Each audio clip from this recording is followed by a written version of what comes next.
All right, we're here. I'm Brady Labor for the Skyline Chili Crosstown Showdown, presented by Mercy Health Orthopaedics and Sports Medicine. We got all our plugs in early, and I'm here with Taylor Yellow Jackets coach David Dransman. And first of all, we're at a pep rally here at the Cleves store of Skyline Chili.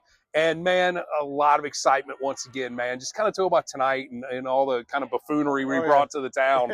No, it's awesome to have the whole community come together. I'm here every Thursday night, so we see a lot of the same faces over and over again. But Skyline's been great to us, been great to the whole program in general. But it's awesome again to have the whole state of Cleves come out. That's right. You know, Coach, you led me into it, man. The state of Cleves, that became your rallying cry last year when one of your football players mistaken that one of the 4 states that Skyline Chili were located were in the state of Cleves. And even though it was funny and we all laughed at the time, you guys kind of made it a rallying cry. Kind of talk about that. What was the decision made into that and how that all kind of took a life of its own as you guys made that deep run into the playoffs? Right. It was just kind of one of those things that you couldn't plan. It kind of just happened. And we kind of took it as, you know, this is our community, this is our state. Sometimes it's a state of mind, sometimes it's a physical state, but we're all here, we're together, and we kind of just rode behind it all. So obviously last year you guys made the deepest run in program history, and now you've kind of found out that you guys are the ones that have the target on your back. Just kind of talk about going from underdog to a point where people's kind of circling you on the schedule now. Oh, yeah.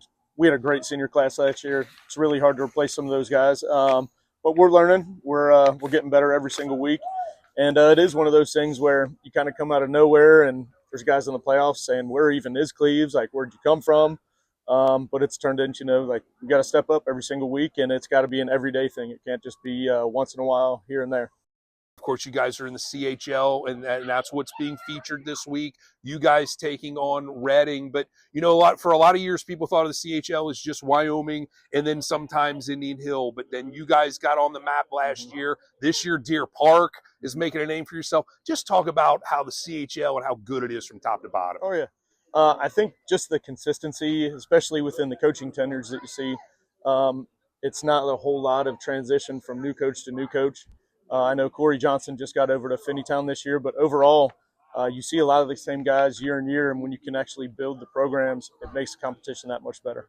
So let's talk about your team, man. Just kind of break it down for us. I mean, we've got 6 weeks in the books. This is week 7. Just talk about your offense and your defense and kind of some of the people that we should be looking forward to seeing on Friday night. Oh, yeah. Just in general, one of the guys that we ride with a lot on both sides of the ball is Easton Strength. He does a lot for us, whether it's catching the ball in the backfield, running.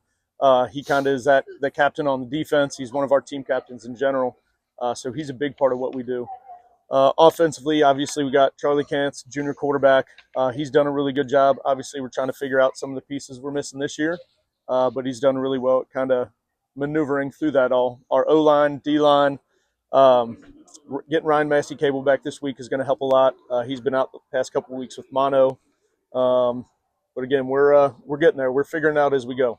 Let's talk about Ryan Massey-Cable. He's a large human, and he can obviously move people around. And right now, he's kind of your highest profile recruit because he's got the intangible that can't be taught. He is a giant, large human. Yeah. Talk about him and this kind of journey with you being his head coach, kind of helping him navigate this process of being recruited to the next level. Yeah.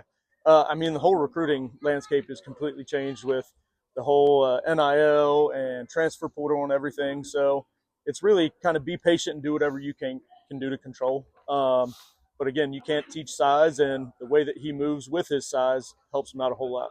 All right, so you're going up against Reading on Friday, and they just got their first win last week. And we were in Reading last night, and we're here tonight. And we talked to Luke Kripe, their head coach, and he had nothing but great things to say about you. And I guess you guys have kind of been together in the coaching fraternity at other places. So kind of talk about him and where you guys have crossed paths in the past. Yeah. So Luke and I both coached together at Oak Hills for a while. And it's funny because my roommate from college down at Thomas More is also on his staff. But Luke, he does a really good job with those guys. You know what he's going to do, but they're so tough and gritty and they're so disciplined and everything. They may only have one win, but that's not a one-win football team with everything that they've done. They've had a lot of close calls. Coming right down to the wire with Madeira, really close, even with Batavia and Aiken. So even though that record may not show it, they're going to be a tough team to play against on Friday. Talk about some of their strengths and what you guys got to look out for as far as what you need to stop, of course, without giving away your game plan. Oh, yeah. No, I mean, I think they're in a similar boat to us. They lost some of their key players, but they're so disciplined, attention to detail, some of those finer things that you get when you run the wing tee that you have to be on your P's and Q's with everything defensively to make sure you're accountable for everything. So that's one of the things that I know Luke's always going to do really well. And then offensively, we got to make sure we come to play because, again, they play tough every single week.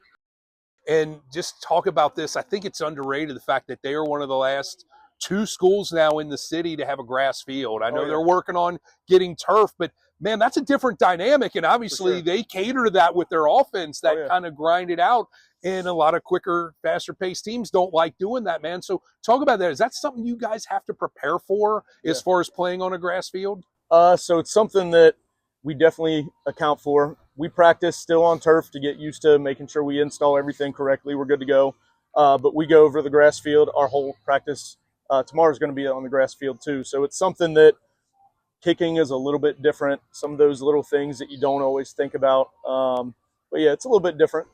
All right, man. And then I'll get you out on this one, man. What are the keys to the game? What is Taylor going to have to do to come out of Reading with a win on Friday night? Biggest things are block and tackle. I mean, those are the biggest things in any game, but really just the attention to detail. Those finer things that you can't let get away from you.